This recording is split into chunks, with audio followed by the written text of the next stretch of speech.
तो अभी तक हमने देखा भारतीय मिट्टियों का वर्गीकरण, भारतीय मिट्टियों से संबंधित जो बातें थी अभी तक हमने देखा। अब आइए देखते हैं कि 10वीं के स्तर पर जो बोर्ड में कुछ प्रश्न पूछे जाते हैं मृदा संरक्षण, मृदा संसाधन से जुड़े हुए, उसमें जो प्रश्न है वो है भूक्षरण। ये भूक्षरण क्या होता है, जिसे लैंड डिग्रेडेशन भी कहा जाता है। तो भूक्षरण के अंतर्गत मृदा, किसी भी स्थान की मृदा जब अपने स्थान से, किसी भी स्थान की मृदा, मान लेते हैं कि यहाँ पर मृदा है, या अपने स्थान से किसी भी कारण से जब क्या हो, बह करके किसी अन्य स्थान पर पहुंच जाती है, तो इस स्थान की मृदा का स्थानांतरण हो गया, तो ये मृदा क्षरित होकर के यहाँ आ गई। इस क्रिया को क्या कहा गया, इसे भूक्षरण कहा गया। तो भूक्षरण क्या है कि मृदा का अपने स्थान से विभिन्न क्रियाओं द्वारा स्थानांतरित होकर अन्य स्थान पर चला जाना, वो क्या कहलाता है, भूक्षरण कहलाता है। आप इसके परिभाषा को नोट करने के लिए हमारे डिस्क्रिप्शन बॉक्स में भी जाकर के अपना नोट्स बना सकते हैं, यहाँ पे आप समझने का प्रयास करें। तो भूक्षरण जो बोर्ड में आने वाला एक महत्वपूर्ण प्रश्न है, भूक्षरण।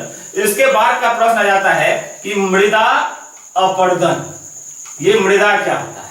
हम लोग जानते हैं, जब हम लोग मृदा के बारे में पढ़ रहे थे, तो मृदा जो है वो हमारे क्रस्ट के सबसे ऊपरी भाग पर पाया जाता है, और ये जो मृदा अर्थात मिट्टी है, ये किसी भी कारण से अपर्दन मतलब हो गया कि उस स्थान से टूट फूट कर कहीं अन्यत्र चला जाना। ये मान लेते हैं यहाँ पर है। अब ये होता कैसे है, मान लेते हैं कि हमारा कृषि का फील्ड है, खेत का फील्ड है, कुछ दिनों तक यहाँ पर हमने क्या किया, बहुत सारे क्या कुछ भी अनाज या फसल नहीं लगाए, तो जो आवारा पशु होते हैं या पशु चराने वाले जो लोग होते हैं, वो इस फील्ड में पशुओं को लेकर दौड़ाते हैं, तो उनके खूर से, उनके पैर से जो परत होती है वो टूट जाती है। मृदा की ऊपरी परत क्या होती है, वो टूट जाती है। अब इस टूटे हुए परत को क्या किया जाता है, टूटे हुए परत को हवा, जिसे हम क्या कहा जाता है, अपर्दन के दूत, क्या कहा गया इसे, अपर्दन के दूत। तो अपर्दन के दूत में क्या क्या आ गया, अपर्दन के दूत में हवा आ गया, नदी आ गया, हिमनद आ गया। तो ये सारे क्या कराए, अपर्दन के दूत। इनके द्वारा इस मृदा को एक स्थान से दूसरे स्थान पर लेकर पहुंचा दिया जाता है, जिसे मृदा अपर्दन कहा गया। तो मृदा की, मिट्टी के ऊपरी परत का टूटकर क्या होना, टूटकर या बहकर क्या होना, किसी अन्य स्थान पर चला जाना, वो क्या कहलाता है, मृदा अपर्दन कहलाता है। कभी कभी प्रश्न पूछ दिया जाता है कि मृदा अपर्दन में कौन कौन से सहायक तत्व होते हैं, कौन कौन से घटक सहायता करते हैं। तो उसमें हवा है, नदी है, हिमनद है। आप जानते होंगे कि हवा के द्वारा जो उड़ाकर मिट्टी बनाई जाती है, उसे लोएस मृदा कहा जाता है। कौन सा मृदा कहा जाता है, ये भी प्रश्न पूछा गया है कि लोएस मृदा क्या होती है। तो हवा के द्वारा, खासतौर से मरुस्थलीय क्षेत्रों में या रेगिस्तानी क्षेत्रों में जब हवा का बहुत बड़ा झोंका चलता है, तो उसके साथ हम लोग भी कभी कभी आंधी तूफान में अगर कहीं घर से बाहर फंस जाते हैं, तो देखते हैं, अनुभव करते हैं कि हवा के साथ साथ क्या होता है, बालू के छोटे छोटे कण या बड़े महीन कण जो है वो उड़ करके कहीं अन्यत्र जाकर के जमा हो जाते हैं। तो वो जब जमा हो जाता है उसे क्या कहा गया, लोएस। तो ये हो गया मृदा अपर्दन। अब इसके बाद का एक टॉपिक है जलाक्रांतता। जलाक्रांतता से भी प्रश्न कई बार आए हैं, जिसे वाटर लॉगिंग कहा गया।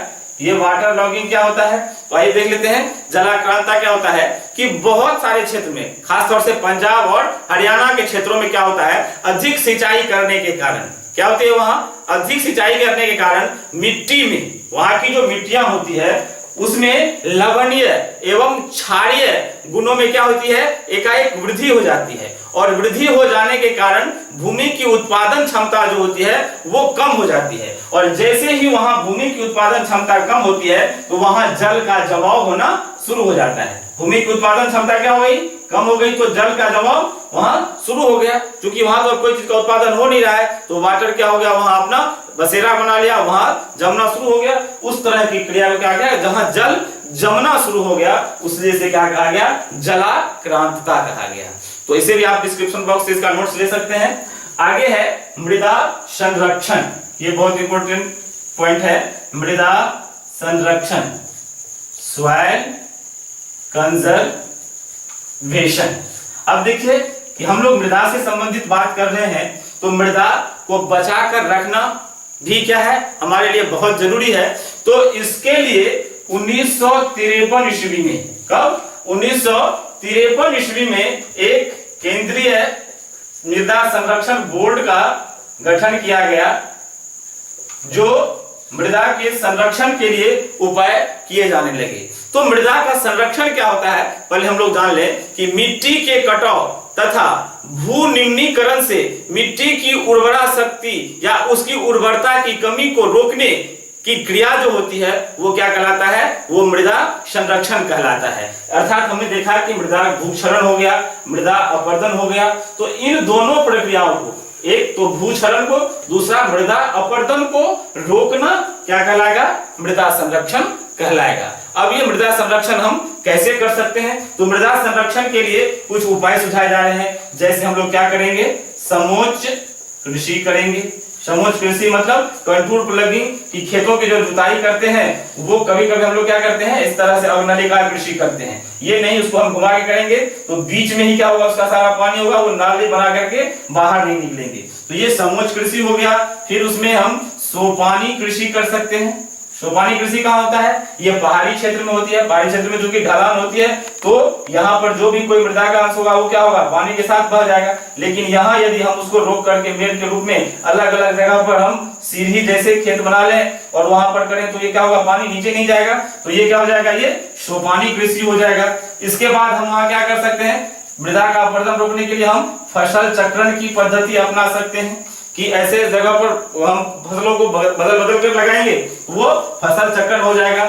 इसके बाद अवनलिका कृषि, ये अवनलिका कृषि जो होती है, जिसके कारण क्या हो गया, चंबल का बिहड़ बन गया, एकाएक नाली के रूप में जैसे ही हम जुताई करते हैं तो वो पानी उसके साथ बह करके आगे बढ़ जाता है, ये अवनलिका कृषि होती है। इन सारे इनकी परिभाषाओं को जानने के लिए हम आप अपने हमारे डिस्क्रिप्शन बॉक्स में भी जाकर इसका आप नोट्स ले सकते हैं। फिलहाल हम अपने चैप्टर को यहाँ क्लोज करते हैं।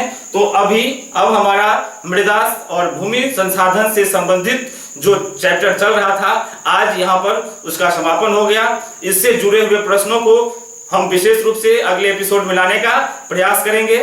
तब तक आपसे मेरा रिक्वेस्ट रहेगा कि यदि मेरा ये प्रयास आपको अच्छा लगा हो तो आप अपने कमेंट बॉक्स में जाकर के अपना कोई कमेंट्स, जैसे भी कमेंट्स हो, आप हम तक पहुंचाने का प्रयास करें। और ये वीडियो यदि अच्छा लगा हो तो इसकी चर्चा अपने दोस्तों एवं मित्रों से जरूर करें।